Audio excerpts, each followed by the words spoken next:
Is it possible to defeat arguably the two most difficult bosses added to RuneScape on an account that can never leave Varlamore?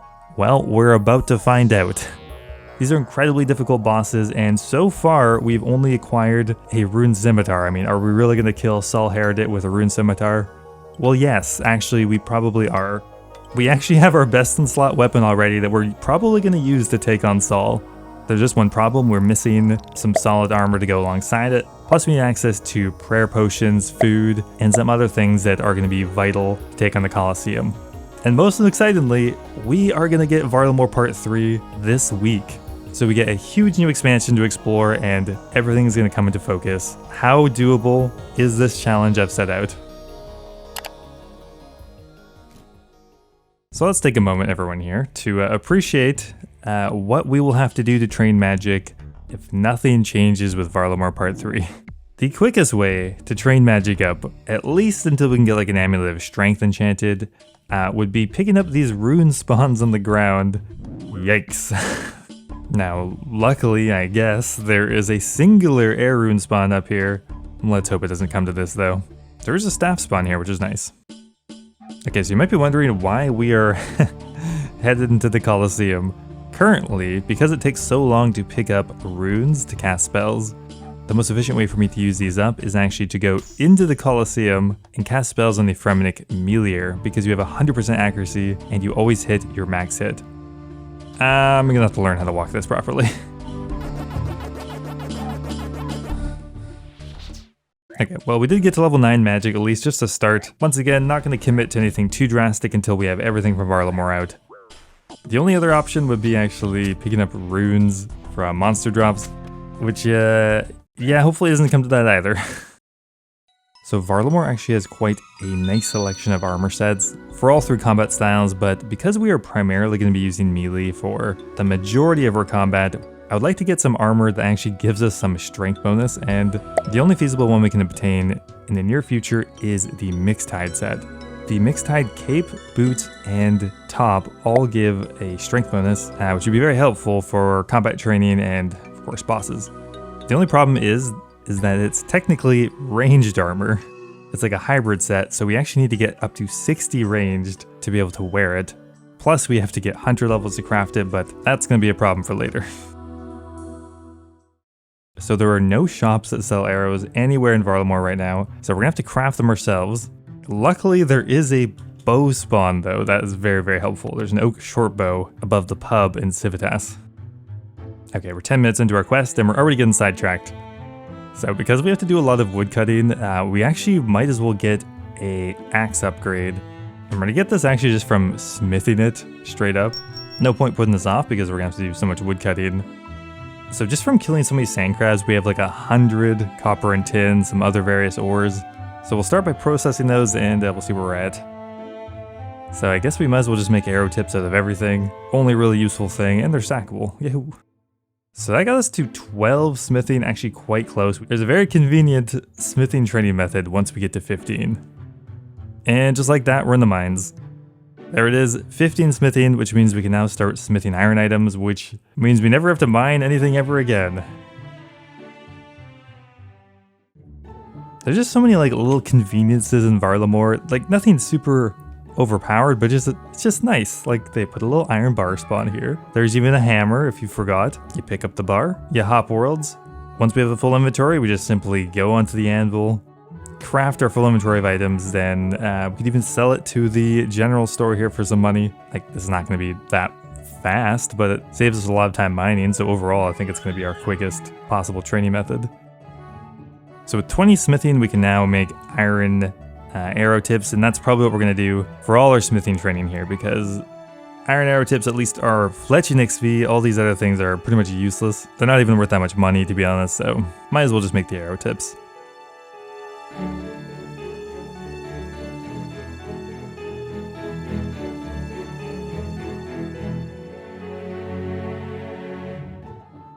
There we go, 31 smithing, which is all we need for now. We also got over 6,000 iron arrow tips, which is going to be 6,000 arrows, which is something we need anyway for range training, so it's just a perfect situation. There it is, the steel axe, which is a pretty significant upgrade over the iron axe. I think we'll be happy we did this. Am I 3-tick woodcutting? No, I am petting the dog.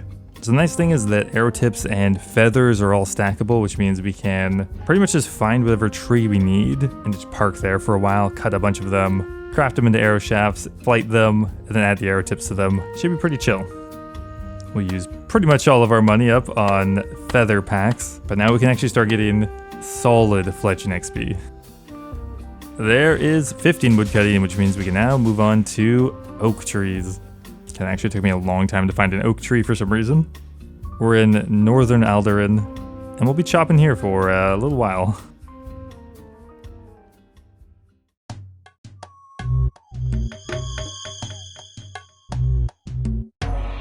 Oh my god, that's beautiful, look at it. This is not a drill. We have corn, ladies and gentlemen. Literal sweet corn. That wasn't there the last time I logged in.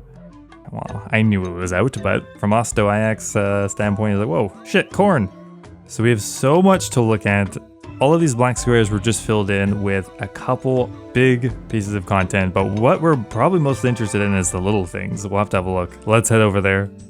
Okay, so looking at the bird, we get 2 new Quetzal landing points, which is really nice. We get Auburn and Tal Teclin. Yes, look at the map, guys. That is a rune shop. Thank God for that. Let's have a look. What do we get? Obviously, we get all the elemental runes, which is really the most important part, but we also get cosmic runes and nature runes. That's super helpful. No law runes. That would have been nice for teleports, but that's okay. Did you guys see what I just saw? There's a saw in the corner. Holy shit. That actually just fully unlocks construction. It's kind of wild they actually added that because there's almost no saw spawns in Gielinor, so someone's looking out for me at Jagex, I guess. You also notice there was an archery shop as well, which means the thing we were just doing, yeah, we didn't really need to do that. Although, I mean, we want the fletching experience anyway. Oh my god, there's just so many interesting animals here, but probably the thing I'm most excited for is actually this little gemstone crab here. New AFK trading method just dropped, plus there's a chance we get gems from it as well. I don't even know how I am managing to mine these. There's no way I'm dealing enough damage, but hey, I'm not complaining. We're getting red topaz, jade, and opal, stuff like that, which is quite useful because this would be the only way for me to really get them. But it gets better because I looked up the gemstone crab in the wiki, and apparently you can get a dragonstone from the crab, which is huge. With access to a dragonstone, that means we could get a combat bracelet as soon as we get the crafting and magic level to make it. Actual game changer, that. So we have one more lamp. We're gonna put into Hunter. That's what I was lamping, and we were literally 1 lamp away. In hindsight, we shouldn't have done that, but we might as well just commit to level 2 Hunter at this point. So that's only half of the new area, and we're gonna check out the new fletching method, Veil Totems, in Auburn Vale in a minute. But there's one thing we pretty much just need to do ASAP now, and that is get an Amulet of Strength. Now that we have access to a rune shop, we can get to 49 magic way quicker. So it's time we go get ourselves a ruby amulet. So why did we just get 50 thieving then? We could opt to train crafting up slowly and make ourselves a ruby amulet, but a much faster way to do it is just participating in the Varlamore thieving method.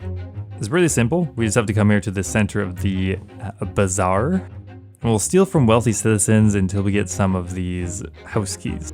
Our thieving XP rates just went up tremendously. We're getting like 20k an hour at Master Farmers. Now we're getting 60k an hour, just like that. So our thieving levels should jump up pretty quickly now. Side benefit to this is we're also getting a bit of cash. We had absolutely 0 GP. So we've stocked up about 30 house keys. That should be a good start at least. We break into the house and then we start stealing their valuables. Now the valuables are worth money, but what we're mostly looking for is you get a chance at getting a jewelry piece, and that has the potential of being a ruby amulet, which kind of cuts out the crafting requirement completely. We may also get a diamond amulet, which would be amazing as well. All right, that was very quick actually. Only went through like 10 house keys, and we got a ruby amulet as well as a sapphire amulet as well. So we just got our amulet of magic and strength in one fell swoop.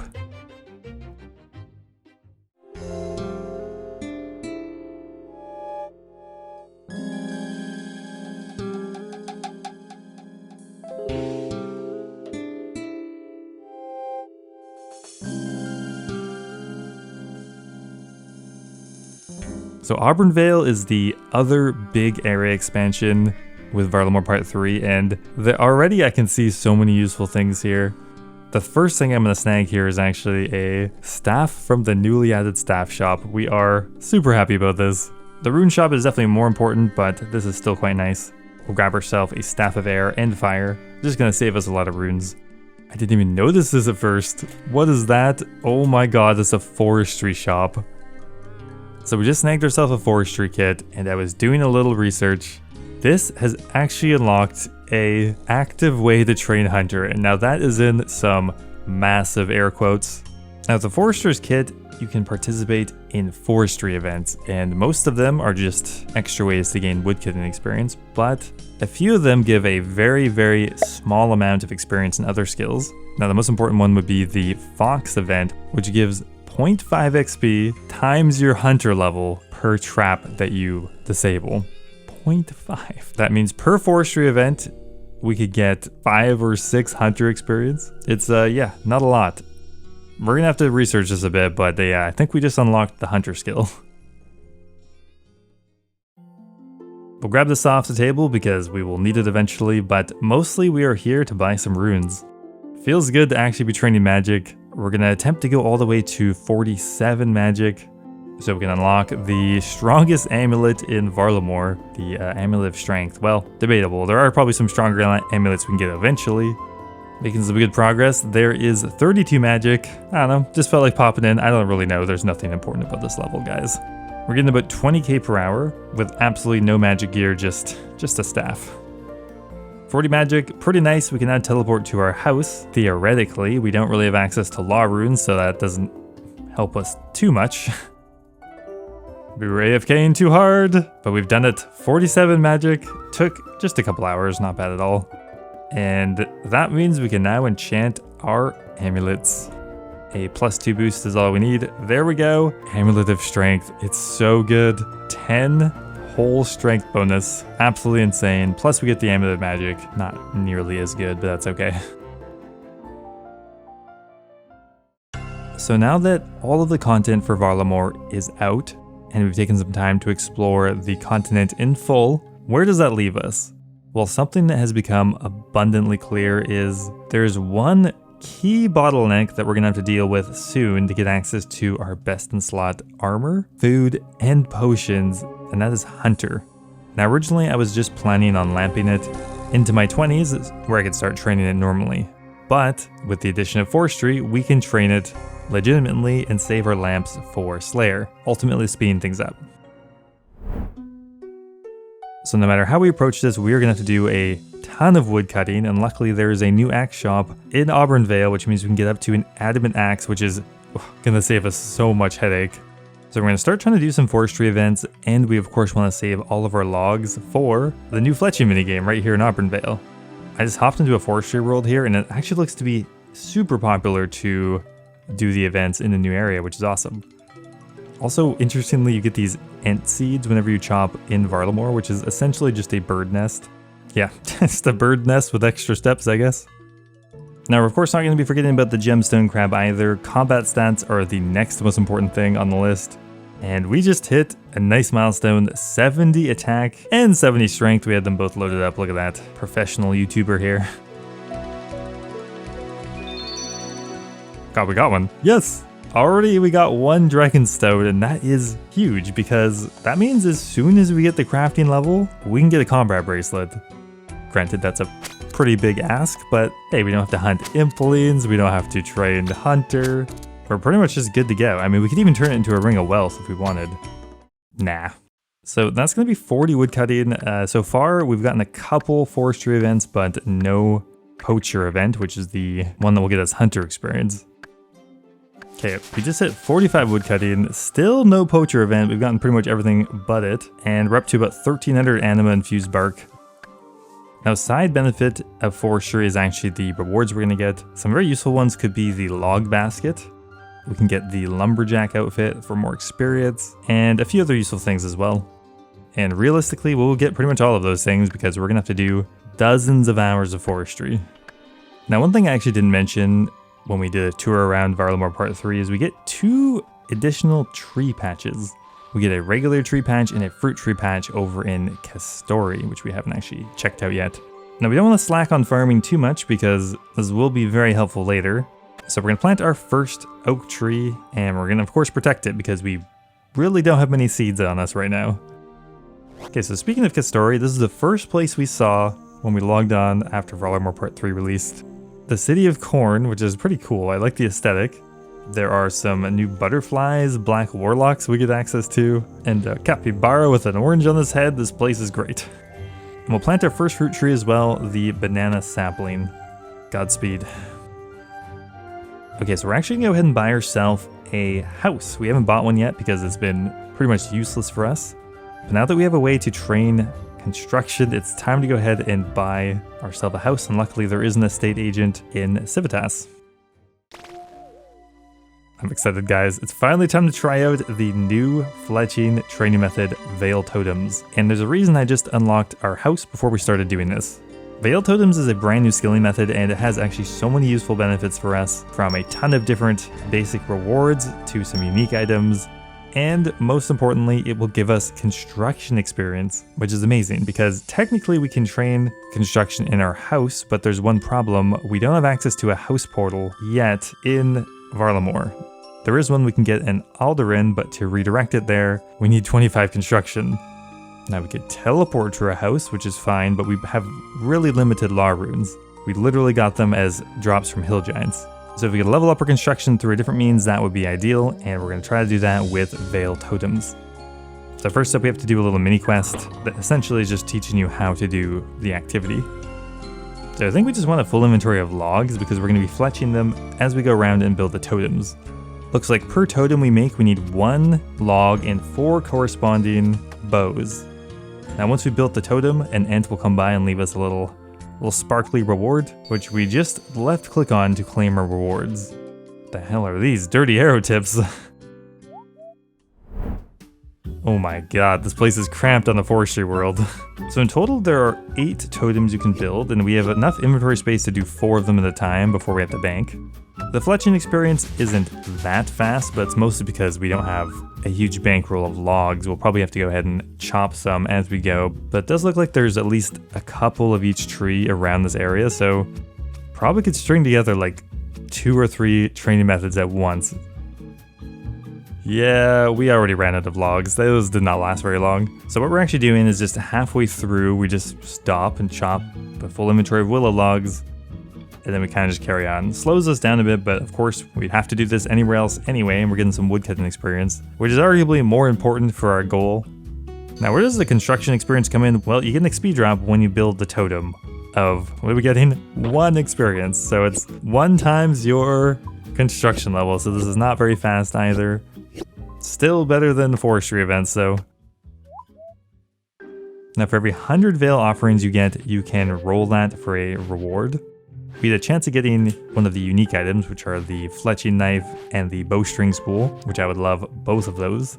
Besides that, honestly, just getting access to like these tree seeds are awesome. We got yew roots. Okay, interesting. Okay, how much are these rewards even? 250, 350. Oh my god, that's gonna take a while. Hopefully we just get these as a drop because, yeah, we're not getting these research points very fast. By god, we've done it. 2 construction. That took, well, I guess 80 veil totems complete because we're getting 1 XP per totem. Luckily, our XP per totem just doubled. So that was pretty much twice as quick, so yeah, a vast improvement over level 1 to 2. We also get 15 reward rolls as well. Very curious about these bundles of flax. I think there's an interesting thing we can do if we get the bowstring spool, but for now I think we'll just leave them unopened. Okay, big fletching level coming in. 50 fletching, we can now make maple short bows, which means we can now kind of move up to maple logs. Now, is that worth doing? Who knows? Because we have to chop them. Pour one out for my banana tree, guys. Damn it. Well, I guess we just have to protect our plants. Luckily, this one just requires sweet corn, which if there's anything this town does not lack, it's corn. There is 5 construction. So interesting. We got like magic roots, blessed bone shards, ent branches, which we can't use yet. Just a lot of goodies. So there's actually a third way I can get construction experience, and that is from these beekeeper forestry events. These are actually pretty insane for us, because each time I add something to the beehive, we get some construction experience, which adds up very fast. Granted, it's, 1 or 2 XP we're getting right now, but that's not bad considering what we have access to right now.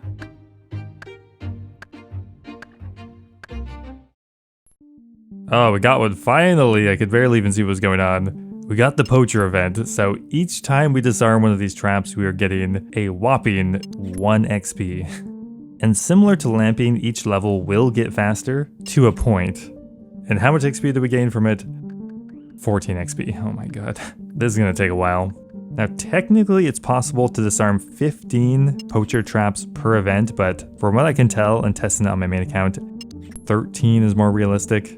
So the early levels are slow, speeds up as we get into the double digits. But I've done some calculations and it looks like we need to do roughly around 80 forestry events to get to a hunter level where we can actually train normally.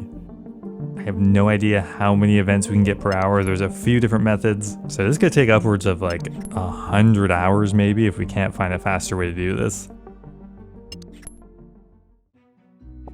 So because we've been doing so many of these events, our anima bark has actually exploded. Already up to over 5,000 anima bark, which means we can actually get a really nice forestry upgrade. If we come here to the forester and bring some willow and oak logs, we can buy ourselves a log basket, which is by far the most useful thing from the shop.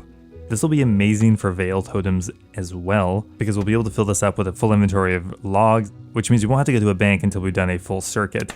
Now, if only our agility wasn't level 1, then we'd be unstoppable here.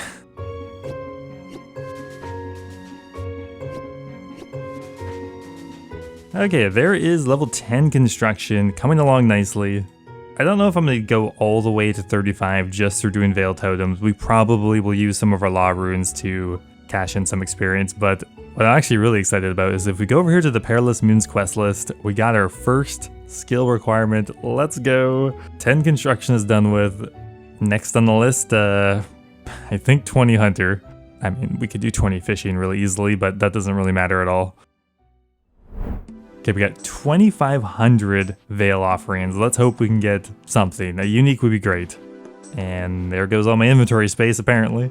We know lucky.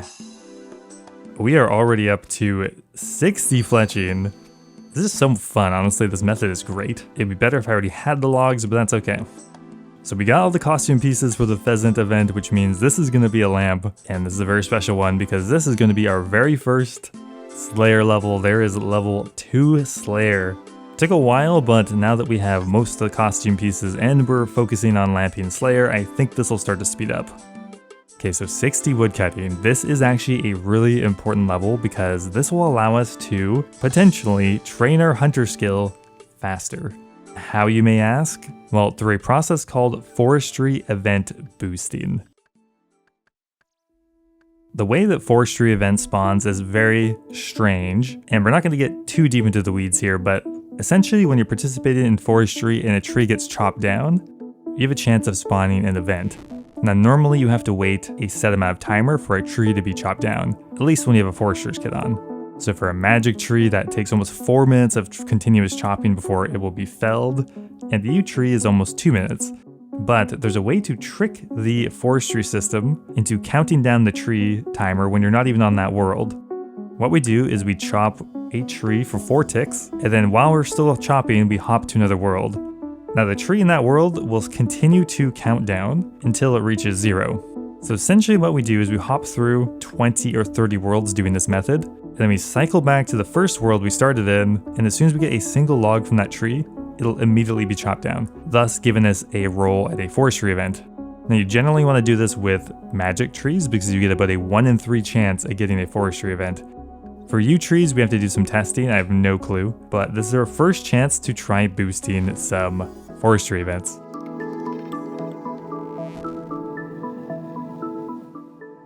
It worked. First try, actually. The tree gets chopped down and we immediately get a beekeeper event. Oh, my yew logs! So this is actually great for my construction level as well. We just got 14 construction. We just get so many of these other events as well. We're honestly running out of logs in our bank. This beekeeper is draining me dry. We have finally done it. We have managed to get a full hunter level just from a woodcutting minigame. This is gonna take a long time. Right now we're getting like 1 poacher event per hour, maybe 2. So we have a lot of woodcutting ahead of us. So that's where I'm gonna leave you off for today, guys. There's kind of no way around it. We pretty much have to grind this out immediately so we can have a solid chance at the Colosseum. So we're gonna be we're gonna be doing a lot of these. So thanks for watching as always, and I will see you in the next episode.